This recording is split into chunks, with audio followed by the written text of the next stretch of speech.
ఆస్మద్గురుభ్యో నమః. శ్రీమాత్రే నమః. శ్రీ వెంకటేశ్వర స్వామి వారి దివ్యపాద పద్మాలకు నమస్కారం చేసుకుంటూ వీడియోలోకి వెళ్ళిపోదాం. మనకి శనివారం, వెంకటేశ్వర స్వామి ఈ రెండిటికి చాలా ఎక్కువ బంధం ఉంది. శనివారం అంటే మనందరికీ గుర్తొచ్చే స్వామి వెంకన్న స్వామి, 7 కొండల వెంకన్న స్వామి.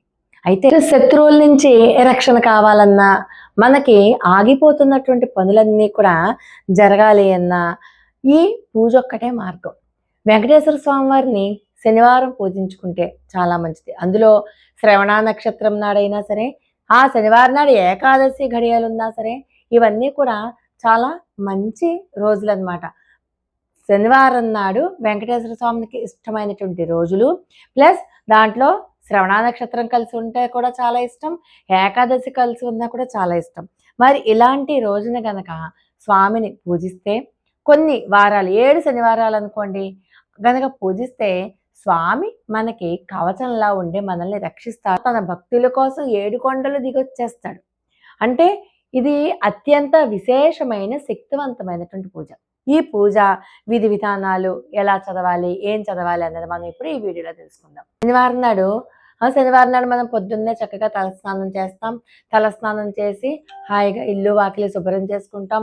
అలాగే మనకి ఉన్నటువంటి పూజా మందిరంలో ఉన్నటువంటి వెంకటేశ్వర స్వామి వారి యొక్క చిత్రపటానికి కానీ, మీకు చక్కగా విగ్రహమూర్తులు ఉంటే ఆ మూర్తులకి కానీ చక్కగా మీరు అలంకరించుకోవాలి. విగ్రహాలు ఉంటే అభిషేకం చేసుకోవాలి. లేకపోతే చిత్రపటాన్ని చక్కగా అలంకరించుకుని, మనకి శనివారము, ఏకాదశి, వెంకటేశ్వర స్వామి పూజ అంటే తులసి దళాలు తప్పనిసరి.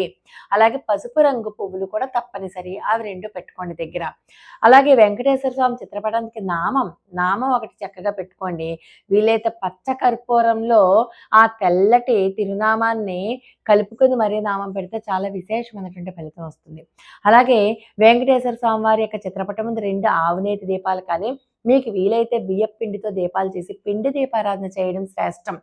ఈ పూజకి పిండి దీపారాధన ఇంకా ఎక్కువ ఫలితాన్ని ఇస్తుంది. ఎందుకంటే శత్రుభయాలు ఉండవు, గ్రహదోషాల యొక్క నివారణ జరిగిపోతుంది. కోర్టు గొడవలు, ఎవరి చేతైనా సరే మన ఆస్తి ఏవైనా సరే లాక్ అయిపోయి ఉంటే ఆ ఆస్తి కూడా వాళ్ళ చేతుల నుంచి విడి వచ్చేస్తుంది అనమాట మనకి.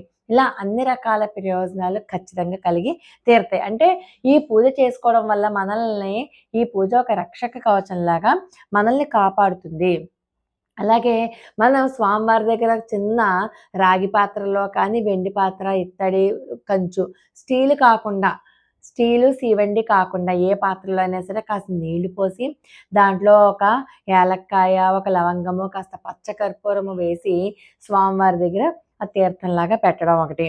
అలాగే పెట్టాక మనం ఏం చేయాలంటే వెంకటేశ్వర స్వామి వారికి మనం సంకల్పం చెప్పుకొని సంకల్ప సహితంగా మీకు సంకల్పం విధి విధానాలతో ఎలా వస్తుందో అలాగే చెప్పుకోండి. సంకల్పం చెప్పుకొని చక్కగా మీ గోత్రం పేరు చెప్పుకొని, మీరు ఏ ఉద్దేశంతో చేస్తున్నారో చెప్పుకొని, అప్పుడు స్వామివారి దగ్గర స్వామివారి యొక్క వజ్ర కవచాన్ని పఠించండి. నేను కింద డిస్క్రిప్షన్లో లింక్ కూడా ఇస్తాను. ఆ వజ్ర కవచాన్ని మీరు నేర్చుకుని అయినా సరే, కాకపోతే వినైనా సరే చదువుకోండి. చాలా 1.5 నిమిషం కంటే ఎక్కువ పట్టదు. ఆ వజ్ర కవచాన్ని 3 సార్లు కానీ, 11 సార్లు కానీ చదవండి. అయితే 3 సార్లు, లేకపోతే 11 సార్లు. చదువుతున్నంత సేపు కూడా మీరు ఏం చేయాలి, ఇక ఒక ఆవునేతి దీపాన్ని తీసుకుని, ఆ దీపాన్ని చేతిలో పట్టుకుని, వెంకటేశ్వర స్వామి వారి యొక్క చిత్రపటం ఎదురుగుండగా పట్టుకుని, అది చదువుతున్నంత సేపు కూడా ఆ దీపం యొక్క కాంతిని వెంకటేశ్వర స్వామి వారికి చూపించాలి. ఆ కాంతి రిఫ్లెక్ట్ అయ్యి మన కళ్ళకి కూడా తగులుతూ ఉంటుంది. దానివల్ల మనకి కళ్ళ రోగాలు ఏవైనా, కంటి సమస్యలు ఏమైనా ఉంటే అవన్నీ కూడా రెక్టిఫై అయిపోతుంది. అంటే దీనివల్ల అనారోగ్య సమస్యలన్నీ కూడా దూరం అయిపోతాయి. అంతేకాదు మనం పూజ అంతా చేశాక, తులసి దళాలన్నీ కూడా సమర్పించాక, పూజ అంతా అయిపోయాక అప్పుడు మనం ఏం చేయాలి, చివరిలో ధూప దీప నైవేద్యాలు సమర్పించాలి. నైవేద్యంగా మీకు ఉన్నటువంటి ఆవు పాలు, లేకపోతే పాలు, బెల్లం, లేకపోతే పళ్ళు, మీ ఇష్టం ఏదైనా సరే నైవేద్యంగా స్వామివారికి సమర్పించాలి. సమర్పించాక మంగళహారతి ఇవ్వాలి. మంగళహారతి ఇచ్చాక మీరు ఏదైతే ఇందాక తీర్థంలాగా పెట్టుకున్నారో యాలక్కాయ, లవంగము, పచ్చకర్పూరము వేసి దాన్ని తీర్థంలాగా ఇంటిల్లిపాది తీసుకోవాలి. దానివల్ల ఏమవుతుందంటే ఇంట్లో నెగిటివ్ ఎనర్జీ అంతా పోతుంది, భయాలన్నీ పోతాయి, అనారోగ్య సమస్యలన్నీ పోతాయి, చెడ్డ కళలు ఏమన్నా ఉంటే అవన్నీ పోతాయి, మొండి వ్యాధుల బారి నుండి ఉపశమనం ఖచ్చితంగా కలిగి తీరుతుంది.